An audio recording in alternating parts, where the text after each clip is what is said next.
اے لوگو علم والوں سے پوچھو اگر تمہیں علم نہ ہو۔ الحمدللہ رب العالمین والصلاة والسلام علی سید المرسلین، اما بعد فاعوذ باللہ من الشیطان الرجیم، بسم اللہ الرحمن الرحیم۔ الصلاة والسلام علیک یا رسول اللہ وعلی آلک واصحابک یا حبیب اللہ، الصلاة والسلام علیک یا نبی اللہ وعلی آلک واصحابک یا نور اللہ۔ میرے پیارے اور محترم اسلامی بھائیوں، انسانی زندگی میں کچھ ادوار تندرستی، صحت اور بہت زیادہ سکون کے ہوتے ہیں، مگر کبھی کبھی انسان بیمار بھی ہو جاتا ہے، اور جب بیمار ہوتا ہے تو بعض اوقات تکلیفیں بڑھ جاتی ہیں، بے سکونی کی کیفیت ہو جاتی ہے، اور اس میں شکوے شکایات تک بھی نوبت پہنچتی ہے۔ یقیناً بیماری ایک نعمت بھی ہے، اس پر صبر بھی کرنا چاہیے۔ یہ بعض اوقات آزمائش ہوتی ہے، لیکن اگر اس پر صبر کیا جائے، اللہ کی رضا پر راضی رہا جائے تو اس میں برکتیں بھی ملا کرتی ہیں۔ لیکن ہم جب بیمار ہوتے ہیں تو علاج کرتے بھی ہیں، علاج کرواتے بھی ہیں۔ آج جس موضوع کو لے کر ہم آپ کی بارگاہ میں حاضر ہوئے ہیں کہ علاج کرنے یا علاج کی اسلامی حیثیت، شرعی حیثیت کیا ہے، اس کے بارے میں ہمیں کیا کچھ سیکھنا ضروری ہے، کیا علاج فرض ہے، علاج کرنا واجب ہے، اس کی شرعی حیثیت اور علاج کرنے کروانے میں کیا احتیاطیں کرنی چاہیے، یہ ایسا ٹاپک ہے، یہ ایک ایسا موضوع ہے جس کی ہر گھر میں ہر اسلامی بھائی، ہر اسلامی بہن کو ضرورت پڑتی ہے۔ دارالفتہ اہل سنت کے اسلامی بھائی ہمارے ساتھ موجود ہیں، انشاءاللہ ہم ان سے کچھ سوالات کریں گے۔ موضوع یاد رکھیے گا کہ علاج کی شرعی حیثیت یہ ایک بہت وسیع ٹاپک ہے، ایک بہت بڑا موضوع ہے۔ ضروری نہیں کہ آج ہم ایک ہی سلسلے میں اس موضوع پر پورا کلام کر پائیں، تو انشاءاللہ کوشش کریں گے کہ اس پر جتنا ہو سکا آپ سے اس کے جوابات حاصل کریں گے۔ دارالفتہ اہل سنت کے اسلامی بھائی ہمارے ساتھ موجود ہیں، انشاءاللہ آپ کے سوالات ہوں گے، ان کے جوابات ہوں گے۔ اس سے پہلے کہ اس موضوع پر ہم اپنے سلسلے کا آغاز کریں، حسب معمول درود پاک کی فضیلت پر مشتمل ایک بڑی پیاری حدیث پاک سنتے ہیں۔ مصطفیٰ جان رحمت، شمع بزم ہدایت، نوشہ بزم جنت، طے کرے جود و سخاوت، منبع علم و حکمت، صلی اللہ تعالی علیہ وسلم کا فرمان عالی شان ہے، جس نے مجھ پر روز جمعہ 200 بار درود پاک پڑھا، اس کے 200 سال کے گناہ معاف ہو جائیں گے۔ سبحان اللہ۔ اے میرے پیارے اسلامی بھائیوں، کتنی پیاری اور مبارک فضیلت ہے، اور آپ اپنی عادت بنائیے کہ روزانہ بھی درود پاک پڑھنا ہے، اور جمعہ کے دن بالخصوص درود پاک کی کثرت کریں گے۔ آئیے محبت کے ساتھ پیارے آقا علیہ الصلوۃ والسلام کی بارگاہ میں درود و سلام کا نذرانہ پیش کرتے ہیں۔ صلو علی الحبیب صلی اللہ تعالی علی محمد صلی اللہ علیہ وسلم۔ حضور، آج ہمارا جو موضوع ہے علاج کی شرعی حیثیت، شریعہ aspects of the medical treatment, تو اس حوالے سے پہلا سوال تو یہی ذہن میں آتا ہے، جو یہ موضوع جو اس کا نام ہی ہے، کہ کیا حیثیت ہے علاج کی شریعت میں، اس بارے میں ہماری رہنمائی فرمائیے۔ بسم اللہ الرحمن الرحیم۔ علاج کروانا یہ جائز ہے، ٹھیک ہے، اور مفتی احمد یحییٰ خان نعیمی رحمۃ اللہ تعالی علیہ نے اپنی تصنیف مرآۃ المنادی شرح مشکاۃ المصابیح کے اندر تحریر فرمایا کہ مرض کو دور کرنے کے لیے، دفع مرض کے لیے علاج کروانا یہ مستحب ہے۔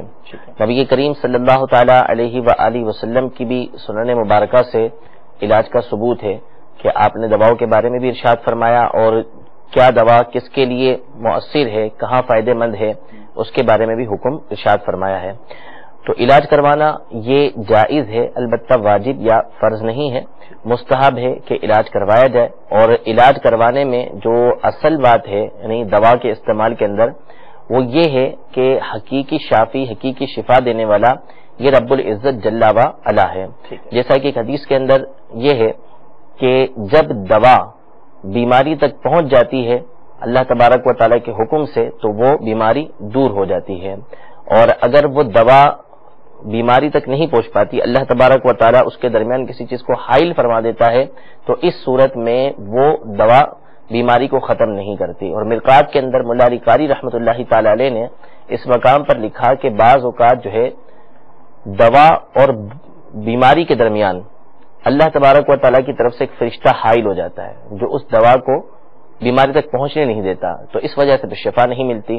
تو ان احادیث کی روشنی میں علماء نے یہ ارشاد فرمایا کہ جو عقیدہ ہے ہمارا وہ یہ ہے کہ حقیقی شافی رب العزت جل و علا ہے، اور یہ دوائیں اللہ تبارک و تعالی نے بطور اسباب بنائی ہیں کہ جن کو استعمال کرنا جائز ہے، ان کے ذریعے اللہ تبارک و تعالی شفا عطا فرماتا ہے۔ ماشاءاللہ ماشاءاللہ۔ تو یہ پتہ چلا کہ یہ واجب یا فرض نہیں ہے، جائز ہے، اور سنت سے بھی یہ ثابت ہے. یعنی اگر کسی نے علاج نہیں کروایا بالفرض جی جی اور اس کا انتقال ہو گیا علاج نہ کروانے کی وجہ سے، تو اس صورت میں وہ گنہگار نہیں ہوگا جی، کیونکہ جو علاج کے ذریعے شفا ملنا ہے وہ ضنی چیز ہے، یعنی یقینی نہیں ہے ٹھیک ہے کہ ایسا ہی ہوگا کہ اس نے علاج کروایا تو اسے شفا مل ہی جائے گی، ایسا نہیں، بلکہ ہو سکتا ہے کہ شفا مل جائے، ہو سکتا ہے کہ شفا نہ ملے. تو یہ تو اسلاف سے بھی ثابت ہے کہ بعض بزرگان دین جیسا کہ اعلیٰ حضرت نے سیدنا ابوبکر صدیق رضی اللہ تعالیٰ عنہ کو ان میں لکھا ہے کہ انہوں نے علاج نہیں کروایا، تو اس حالت میں اگر موت آ جاتی ہے تو اس صورت میں وہ گناہگار نہیں ہوگا. اس کے برعکس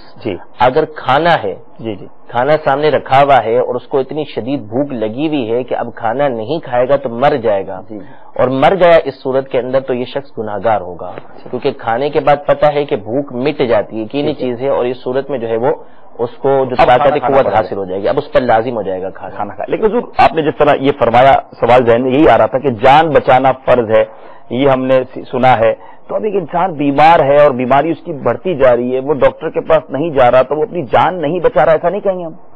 لیکن جانا اس کا جائز ہے، ٹھیک ہے، جائے اس کو شریعت بھی یہی حکم دیتی ہے کہ اس کو جانا چاہیے، ٹھیک ہے، اس کے لیے مستحب ہے، ثواب کا کام ہے جانا. لیکن اگر وہ نہیں گیا ٹھیک ہے، تو اس صورت میں اس کے اوپر کوئی ملامت نہیں ہے کہ اس کے نہ جانے کی وجہ سے کوئی شریعت اسے ملامت کرتی ہو کہ تم گئے کیوں نہیں. ٹھیک ہے.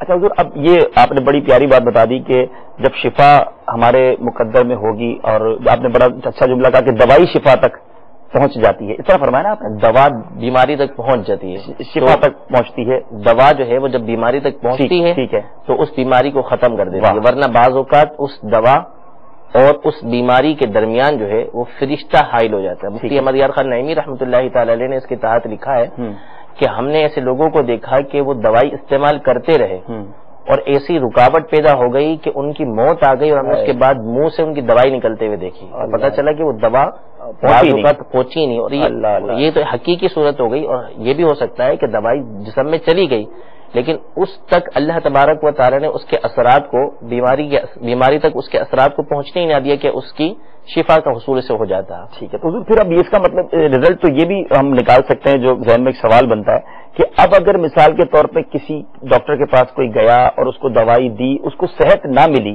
تو اس بنا پر ڈاکٹر کو ملامت کرنا یا ہاسپٹل والوں کو برا بھلا کہنا یہ صحیح ہے یا یہ نہیں کرنا چاہیے؟ دیکھیں دو باتیں ہیں، ایک بات تو یہ ہے کہ جو تقدیری صورت ہے، ٹھیک ہے، یعنی جو مقدر میں لکھا ہوا اس کے حساب سے، اور ایک ہے کہ ہاسپٹل کی انتظامیہ کی غفلت یا خود ایسے ڈاکٹر کے پاس جا رہا ہے کہ جس کے بارے میں پتا ہے کہ یہ قابل اعتماد نہیں ہے اور یہ صحیح علاج یہاں پر نہیں ہوتا، تو اب اس کا وہاں جانا خود غلطی پر ہے یا ڈاکٹر یا انتظامیہ کی غلطی ہی بالکل واضح ہے، انہوں نے توجہ ہی نہیں دی اس کے اوپر، تو پھر تو ظاہر سی بات ہے کہ وہاں پہ ڈاکٹر اور انتظامیہ یہ ملامت کا سبب بنیں گے. باقی یہ کہ اگر ڈاکٹر کا علاج ایسا ہے، یعنی طبیب اسی کو کہتے ہیں جو صحیح طبیب ہے، جو ڈاکٹر صحیح ہے وہی ہوتا ہے کہ جس کی اکثر جو علاج ہیں وہ صحیح ہوتے ہوں. کبھی کبھی اگر اس سے علاج غلط ہو جاتا ہے تو وہ ملامت کا مستحق نہیں ہوتا. ہم اکثر اس کے علاج صحیح ہیں تو وہ صحیح طبیب کہلانے کے سارے تو سب کو شفا تو نہیں ملتی لیکن اکثر کو دیکھا جائے گا. جی ٹھیک ہے. تو پھر اس کے بعد اگر ایسا کوئی ڈاکٹر ہے جو اسپیشل بھی ہے، اسپیشلائز ہے اور نارملی وہ علاج کرتا ہے، لیکن اگر آپریشن میں یہ بھی ہوتا ہے بندہ بچ بھی جاتا ہے، بعضوں کا کچھ ریئیکشن بھی ہو جاتے ہیں یا انتقال بھی ہو جاتا ہے، تو اب ڈاکٹر کو قصوروار ٹھہرانا اگر وہ ڈاکٹر ٹھیک ہے تو درست نہیں ہے؟ نہیں، بالکل درست نہیں. ٹھیک ہے. یہ بات بھی ہمیں پتہ چلی، اور بعض اوقات ہمارے یہاں بھی ایسا ہوتا ہے، بیرون ملک میں تو کم ہوتا ہوگا، نارمل ہاسپٹل کے جو ہے وہ توڑ پھوڑ کر دی جاتی ہے. ہمارے دارالعلوم پاک اسلامیہ نے جس طرح بتایا کہ اگر غفلت برتی گئی، اچھا یہ بھی بتا دیں چلیں، غفلت برت لی گئی، واقعی سامنے آ گئی غفلت نا کہ جناب ریئیکشن بھی کر دیا، غلط دوائی دے دی، تو کیا اس کی اجازت ہوگی کہ جناب وہ ہاسپٹل کو توڑ دیا جائے اور اس طرح کے معاملات کر دیے جائیں؟ اس کا کیا اندازہ؟ بالکل بھی اس کی اجازت نہیں ہے. یہ تو پھر عدالت کا معاملہ ہے، جی کورٹ کچہری کا معاملہ ہے کہ وہ وہاں پر اس سے معاملہ مکمل کیا جائے، اس کے ہیڈ ہے ان سے شکایت کی جائے. اس کی تو کسی صورت بھی اجازت نہیں کہ آپ اس کی کلینک کی کو توڑ دیں، اس کو اس ڈاکٹر کی جو ہے نا وہ پٹائی مرمت وغیرہ کر دیں، اس کی کوئی شرعی اجازت نہیں ہے. ٹھیک ہے. ہمیں بہت ساری الحمدللہ رہنمائی کے مدنی پھول مل رہے ہیں. پہلی کال کی طرف چلتے ہیں اور دیکھتے ہیں کہ کہاں سے اسلامی بھائی ہم سے کیا پوچھنا چاہتے ہیں. صلو علی الحبیب صلی اللہ تعالی علی محمد صلی اللہ علیہ وسلم.